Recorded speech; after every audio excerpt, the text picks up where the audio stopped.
मनोज जरांगे पाटील आत असलेली लिफ्ट आदळली, सुदैवाने कोणतीही दुखापत नाही। मनोज जरांगे पाटील यांचे सहकारी बीड मधील एका खासगी रुग्णालयात दाखल झाले होते आणि त्याच रुग्णालयाला भेट देण्यासाठी जरांगे पाटील रुग्णालयात आले होते।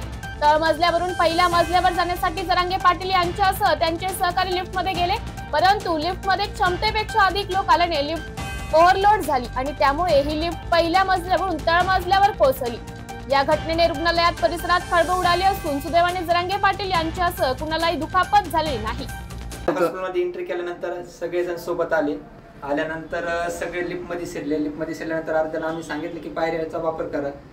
तर असा बरी लिफ्ट मोठी बेड लिफ्ट असल्यामुळे सगळेजण लिफ्टमध्ये शिरले की लिफ्ट त्याच्या म्हणजे फ्लोर ज्या फ्लोरला शिरले त्याच्या खालचा फ्लोर जो असतो त्या फ्लोरला जाऊन लिफ्ट थांबले। अच्छा, काही मग पाटलांना वगैरे काही इजा वगैरे झाली यामध्ये? इजा वगैरे कोणालाच काय झालं नाही, मी स्वतः मध्ये होतो, इजा वगैरे कोणाला काही झालं